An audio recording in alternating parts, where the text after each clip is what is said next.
As many of you may be experiencing, I am making this video to share my struggle and to let you know that since everything has been shut down, we're in the midst of this trauma of pandemic. I have suffered and am continuing to suffer, just like I think many people are. Those of us who have openly admitted to needing certain structures to help with our recovery from whatever addiction it is we're suffering through, have lost a lot of those things. And certain things have certainly moved online, but we have lost the accountability of outside people to keep us from going down that road. And there's a lot of extra added stress that is going to push us down that road.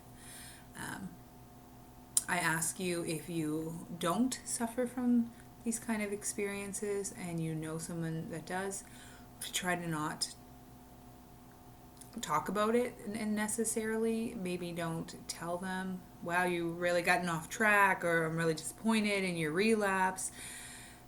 We need compassion right now with ourselves, and we need to have compassion for other people. It is completely understandable for this trauma to bring up old traumas, making it even more difficult for people to experience the same kind of joy that they did previous to this, the changes that are happening with the pandemic and the restrictions that are on to a lot of us right now. So please, I ask you to be kind to yourselves and others around you who might be backslipping. It is completely common, and we are going to hit some bottoms, and there's going to be some learning from this. That's been my experience. My biggest takeaway after spending some time reflecting and wondering why I'm going back to old behaviors and habits that I thought were long gone has been to really dig into how much of the food that we consume has to do with hunger. Why do we eat? I'm willing to bet that most of us can say that we eat for things outside of just being hungry. A lot of the times we eat because it feels good. For me, I eat because it allows me to avoid or not deal with certain emotions. When I'm feeling overwhelmed, when I'm feeling anxious, when I'm feeling all these things, it is easier to shove something into my mouth than to think about it. And during that time, a lot of food can be consumed.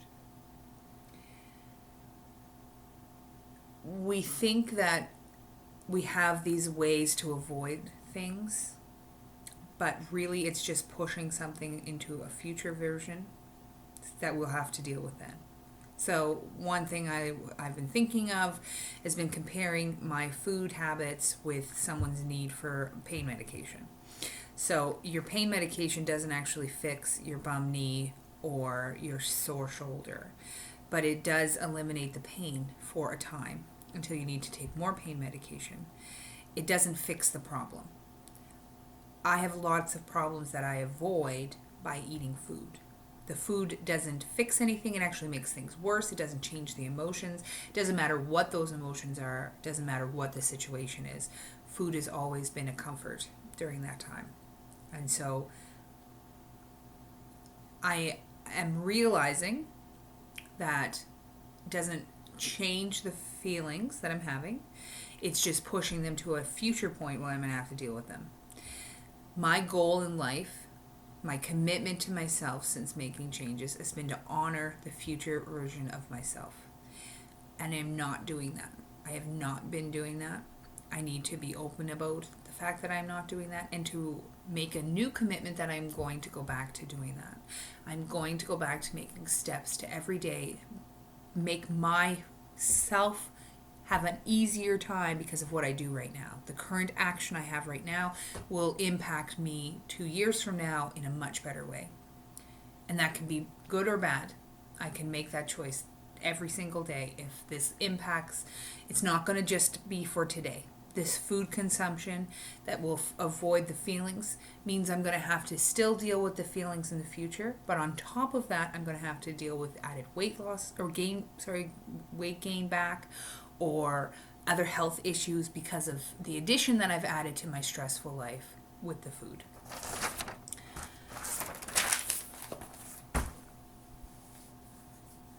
We can continue to be on a vicious cycle. That is, I'm going to eat and I'm going to feel bad, and then I'm going to wake up feeling not so great, and so I'll eat again because that makes me feel better. And it's just ongoing, and it is so easy to get on, and it's so difficult to get off. And we need to look at all the things around us to give us strength to get onto that right track, to get onto that positive place, and to get back to that centered place where we're honoring the person we're becoming, the working towards, and we are blessing our lives with the richness that we've been given. Yesterday, so many people lost their lives senselessly, and we need to make sure that that's a reminder that our life is precious and it is fragile. And every single day has to count, because you do not know if that's your very last one. And it doesn't matter what your health state is, it doesn't matter who you are. The fact of the matter is that some crazy psycho person can shoot you down any minute.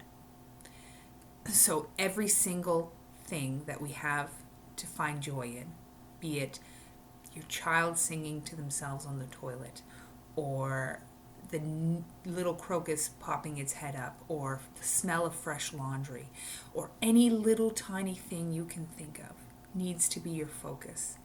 Because when we lose things, when we have suffering, the things that we look back on and miss the most are those little tiny things that we are taking for granted.